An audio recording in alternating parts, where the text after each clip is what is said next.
Salam damai Tuhan, saudara terkasih. Salam jumpa dengan saya, Fransiskus Ransus, host YouTube channel Katolik Biji Sesawi, berakar dan bertumbuh dalam Kristus. Saudara, ada dua mimpi yang sangat mempengaruhi hidup saya. Mimpi pertama adalah ketika saya masih kanak-kanak. Dalam mimpi waktu itu, saya berjalan di sebuah padang yang luas dan sangat indah.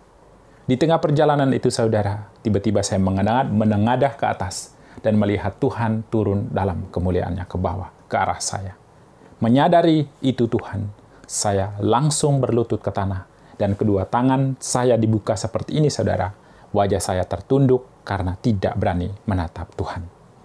Tuhan sepertinya benar-benar turun di samping kanan saya 1 meter di atas tanah dan meletakkan sebuah kotak kecil berisi bubuk kuning keemasan. Saya tidak tahu, saudara, apa arti dan makna mimpi itu. Tetapi hati kecil saya menyatakan bahwa Tuhan telah memberkati saya.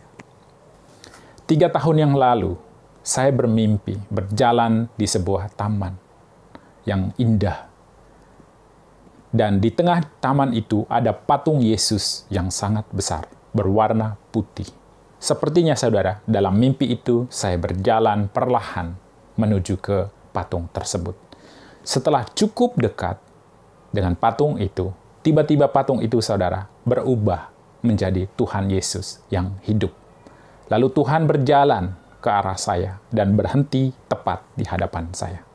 Saat Tuhan berhenti di depan saya, Tuhan mencucukkan kedua telunjuknya melalui lubang telinga saya, saudara, sampai bertemu di tengah kepala. Saat itu terjadi, Tuhan berpesan kepada saya, wartakanlah Injil ke seluruh dunia. Bangun dari tidur itu, saudara, di dalam hati saya muncul pergumulan. Bagaimanakah saya akan bisa melakukan pesan Tuhan? Hari lepas hari, saudara, saya bergumul dengan pesan Tuhan. Saya harus bagaimana, melakukannya bagaimana. Saya menengok diri saya sendiri. Tidak ada dimensi dalam diri saya yang memungkinkan saya layak untuk melakukan itu. Saya adalah pendosa. Dosa saya begitu banyak. Ada begitu banyak cacat celah dalam diri saya. Karena itu, saya merasa saya tidak layak mengemban misi Tuhan. Dan saya kebingungan bagaimana melakukan. Saudara terkasih, pada 1 tahun yang lalu, seorang teman mengajak saya mengikuti retret di Lembah Karmel. Ada beberapa rangkaian retret yang saya ikuti. Dan saudara, pada retret itulah hidup saya dibaharui. Saya merasa seperti lahir kembali sebagai pribadi yang baru. Dan pada retret terakhir, ada dorongan yang begitu kuat di dalam diri saya untuk melayani Tuhan. Dorongan itu adalah dorongan mendoakan orang sakit. Dengan cara itulah, saudara, saya akhirnya bisa mengemban, melakukan pesan Tuhan untuk mewartakan Injil kepada banyak orang. Saya pun setelah retret mulai melakukan pelayanan ke rumah sakit mendoakan orang sakit.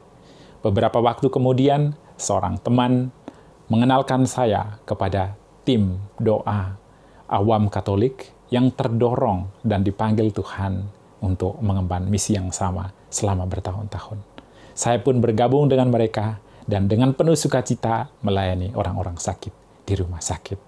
Saudara terkasih, sejak COVID-19 melanda bangsa kita, pelayanan kami dihentikan. Rumah sakit membatasi pelayanan doa orang sakit. Hingga akhirnya dihentikan untuk sementara waktu. Mungkin nanti akan dibuka kembali ketika COVID ini benar-benar berakhir. Di tengah keadaan itu, saudara, suara Tuhan di dalam diri saya terus bergema, wartakanlah Injil ke seluruh dunia. Dan saya kembali kebingungan, saudara, bagaimana melakukan itu. Saya pun membawa pergumulan itu dalam misa dan adorasi online.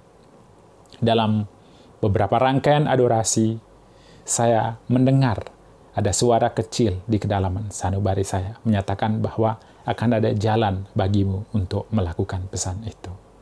Saya memberikan perhatian, saudara, dalam iman, harapan, dan kasih akan dorongan kecil yang ada di lubuk hati saya.